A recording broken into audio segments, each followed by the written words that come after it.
Mr. Josephine Teo, who is our special guest for the second episode. So in this company, I mean, we've known each other for some time already. Yeah. So obviously we all address you as Minjo. Can. But for Xiaxue, she came to me and she was like, because we were at a dinner, Xiaxue asked me, hey, next Monday, who is this Minjo? Is it a K-pop idol, Minjo? Wow. And we're like, I wish, right. Because we're so used to addressing you as Minjo that we told Xiaxue Minjo. Yeah. So at first I didn't dare to ask like who is Minjo. I was just like, am I supposed to know? It does sound a little bit like K-pop, like quite a cool, K-pop. It's quite a cool name. How long have you been in the media industry? Me, Yeah. Okay, well, I started my like media journey, I guess media like industry journey since 2003. It's a 20 years plus. very long time ago. How 21 years?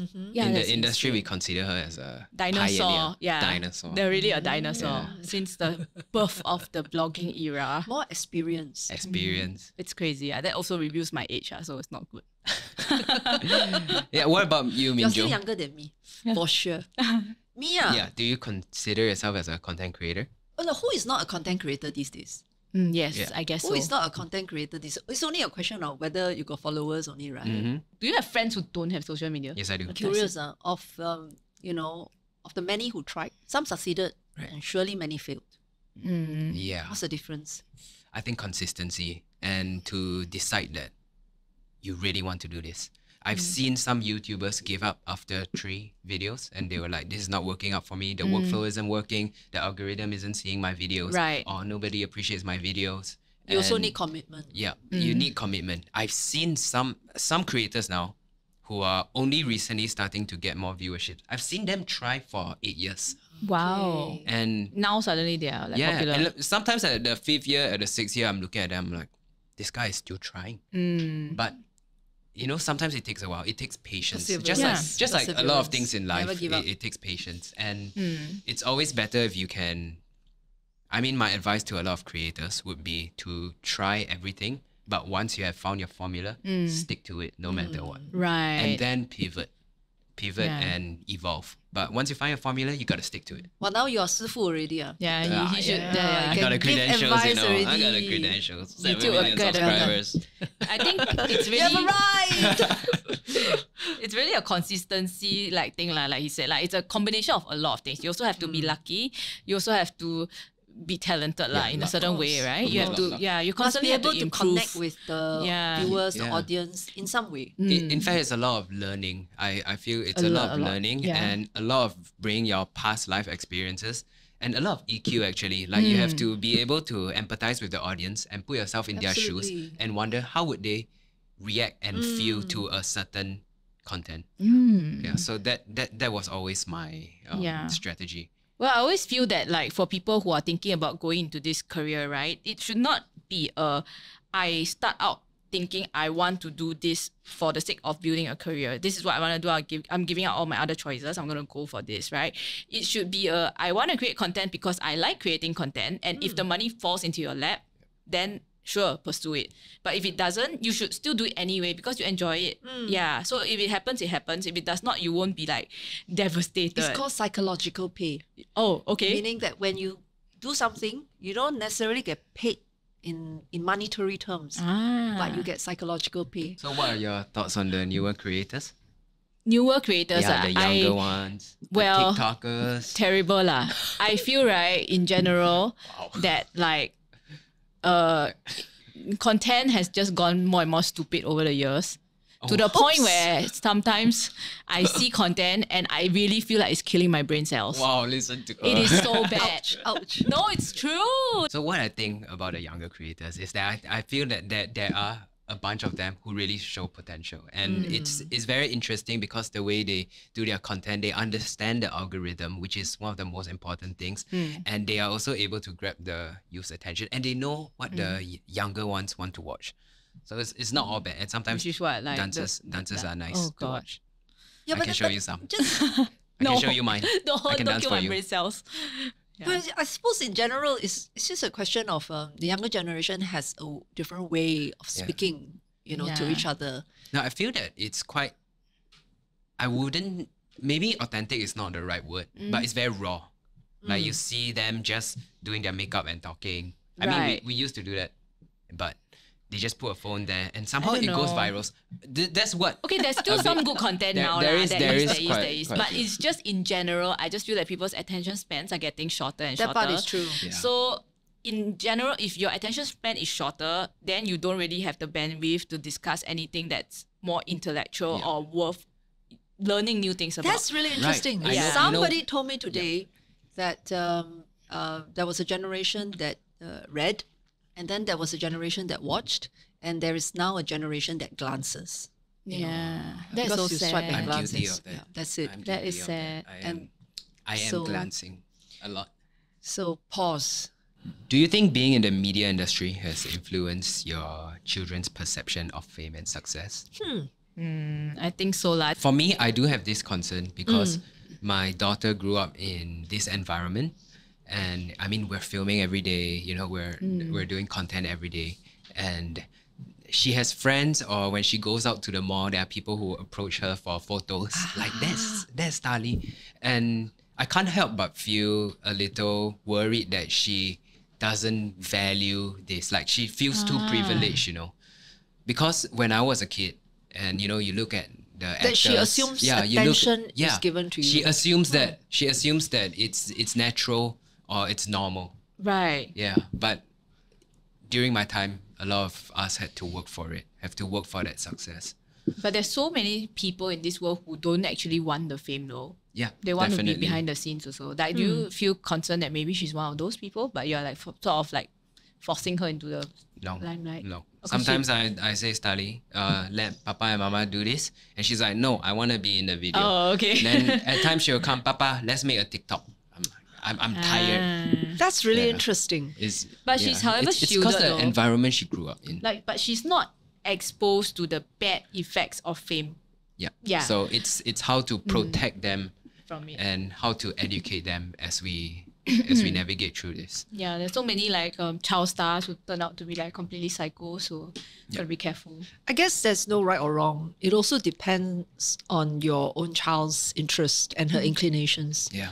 There will be kids who take well to this sort of environment, and actually they are quite naturally inclined for it. So then if that is the case, to some extent, developing them from a young age may well be very helpful to them. Perhaps so.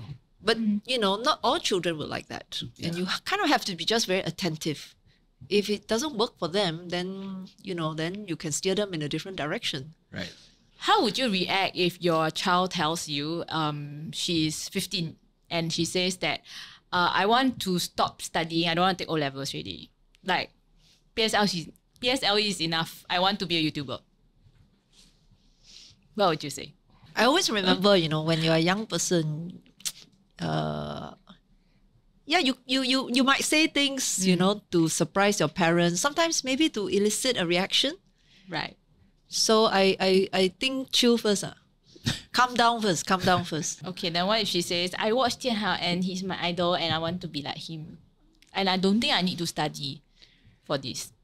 Then I will ask her why she thinks she is as talented as Jian Hao.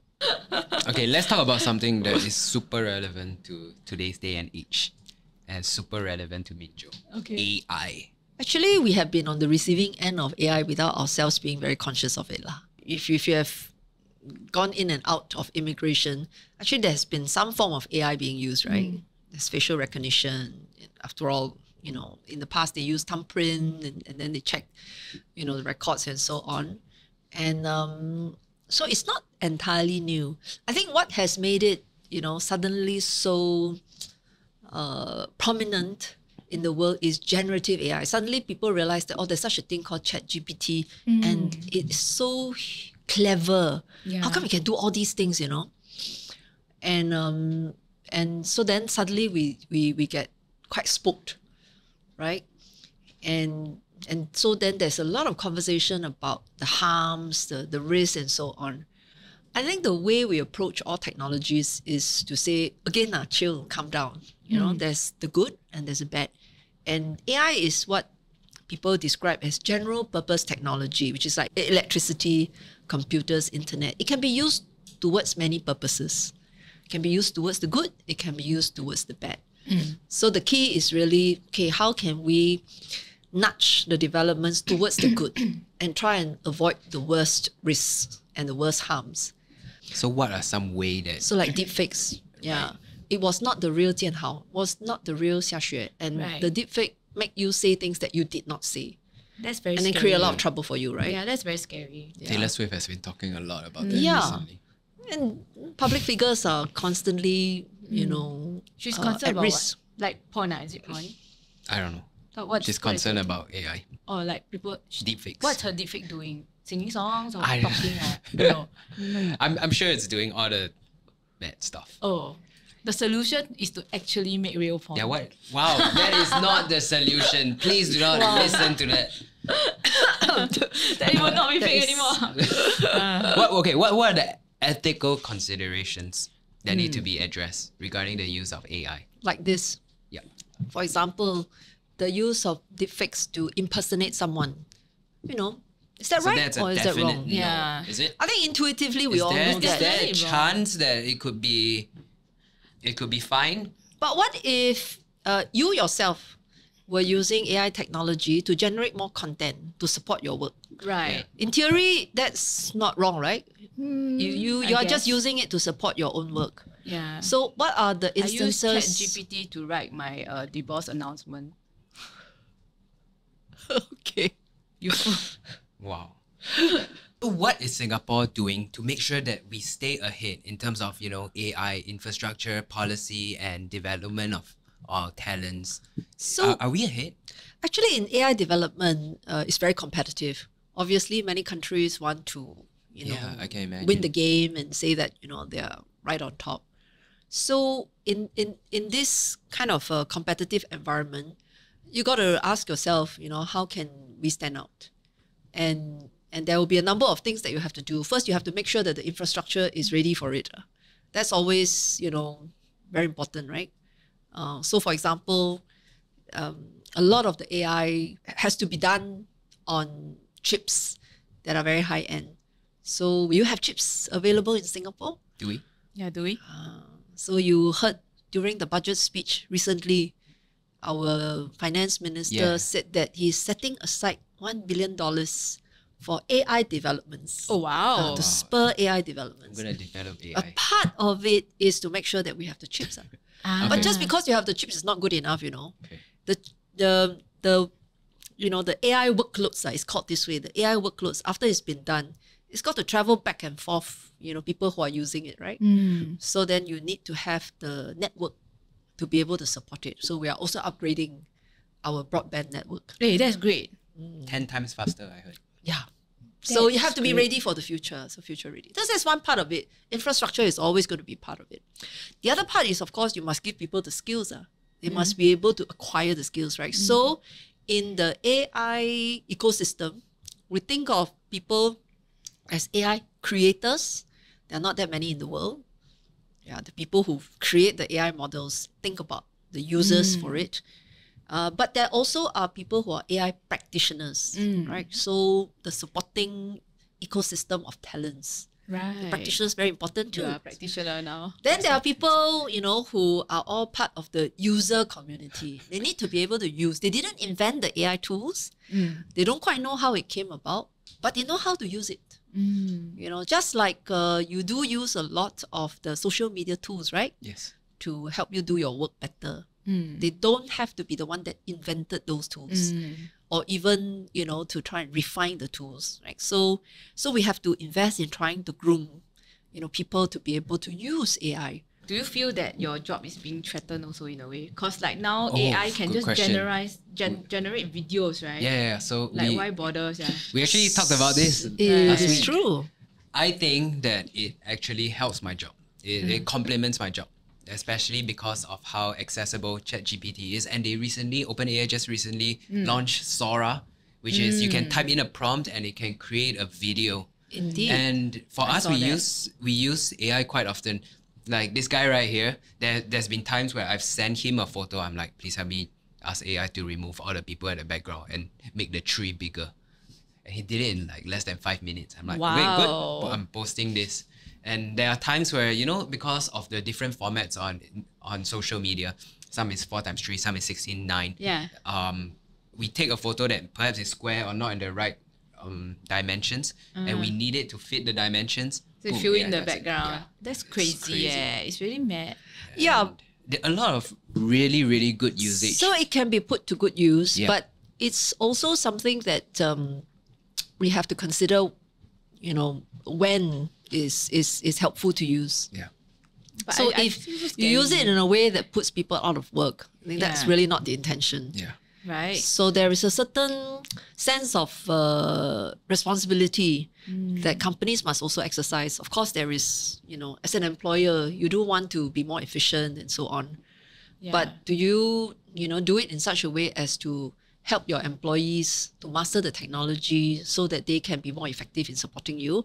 Or do you say, thank you very much, bye-bye? Right.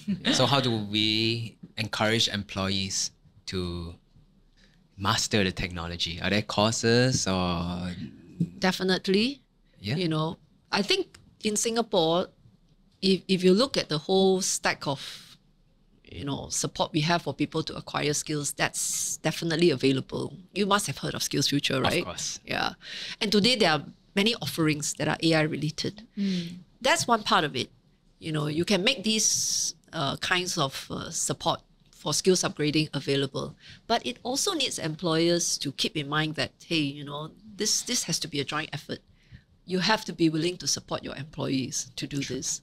And cannot just think of, oh, you know, hey, yay, this is great for us, but too bad for you.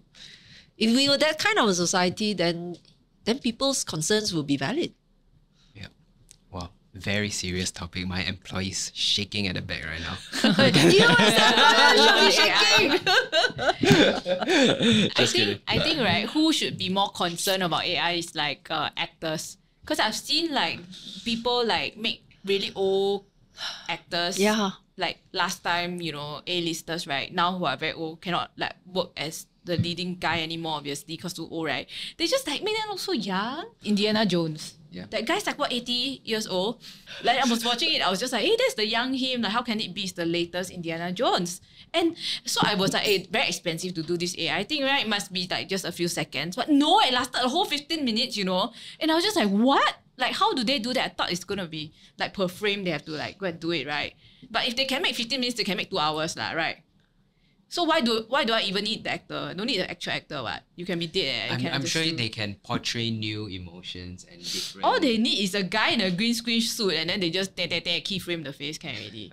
Like, yeah. But I'm sure a lot of people prefer the traditional acting. What if you cannot even tell?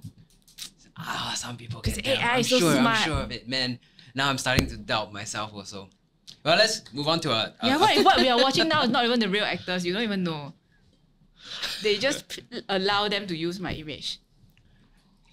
Then they're You like, know, okay, as a- 顺便 make me skinnier. As a director, I'm like on both sides. One, I do enjoy the real thing. Right. But at times when things get hard, I'm just like, if only AI could complete this for me. Right? So that begs a very important question. Is there some way to be able to tell what has been significantly AI modified and what is, you know, totally free of AI modification? Like we have to declare it. Some labeling. Yeah. You know, when you go to the supermarket, when you buy food, there's always labeling to tell you what's inside the food, right? Yeah. On Instagram now, if you're a virtual influencer, like right now there are a lot of virtual influencers, you actually have to declare like this is a AI. Really? Yes. That's good. So Like, so they have to put it in their bio. It's one of their the way to identify them. Okay, so I've seen you gaming recently, over the past few months.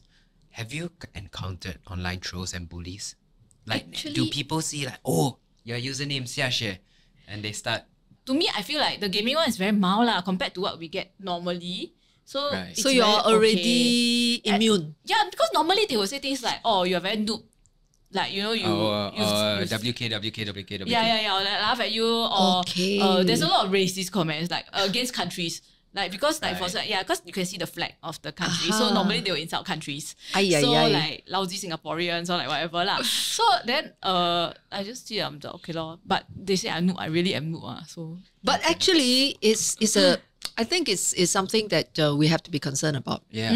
About 17% said that they had encountered cyberbullying. That means 70 or 17? 17. Oh, okay. Yeah. So in a sense, is fortunate. It's not majority, but 17% is not that few too. Not such a small number. And what's also kind of worrying is that of this 17%, about half of them say that they do nothing about it. They don't even tell anyone about it. So they may be feeling upset, but they just keep it to themselves. But normally for gaming, right, I feel it's not personal to you.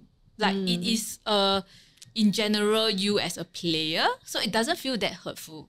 But do you agree? You are a mature adult. Yeah. I agree with a young Minjo. person. Will they see that? You are very well versed with the online world. Right. You know how to take in criticism and you are able to break down where it comes from. Right. Whereas if it was perhaps somebody younger who just started a game and they get this kind of comments that trigger them, they won't be able to, rationalize What it. can they say? They at most just tell you you're a lousy player. Lor. Yeah, but when you're losing and somebody tells you that, it gets you even more frustrated. But I do notice that during gaming, it's a lot more toxic. Yeah. Very, very toxic. And it harms your self-esteem. Yeah, it's almost like they're out to do this thing like trolling people. Like they want to anger the other side. So it's very unpleasant for me. Like it's when I'm a bit boomer, so when I first started this thing, I couldn't understand. Like, why are people so mean? Like, why when you're playing the game, why can't you say nice things? Like, because last time I played things like those like Farmville or like what Pet Candy Society. This kind, right? People are very nice. They will come to your house, give you a present, that kind of thing. Right. Yeah, but this one is like, you go into the game, you haven't even do anything They already say you lousy.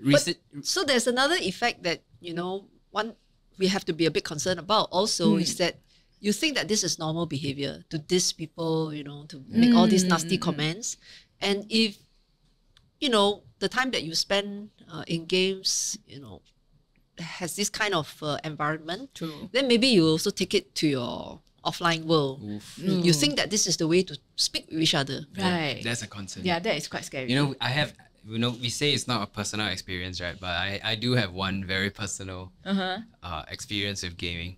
So we have a team on EAFC. So it's FIFA. So we all make a team together and play against other players. So there was one time where this group of players, I think Singaporean also, they beat us and they could see our name, Titan Gamers. And after they beat us, we got a long email of them laughing at us. Really? Oh my god! My goodness! That really harmed our self-esteem. Really? We're like, No. They specifically emailed you to tell you how they badly beat you. us and how Makes you very angry. Yeah, it makes us very angry. So what do you we do really about lost. it? And then they had to rub it in our faces with an email.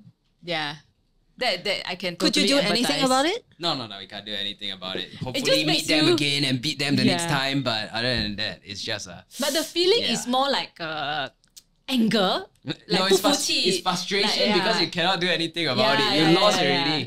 That's Yeah, true. but it's like, but it's not. gaming. It's not deep psychological hurt. I feel it's just more like angry. Like Right. Like, Okay lah. Growing up, we all have this this kind of I experience feel lah. it's worse if more for like not for gaming but like for normal online content creation. The kind of comments that people leave is definitely worse. What is the government doing to support victims of online harassment and stalking? If you ask victims of online harassment, what do they want to see?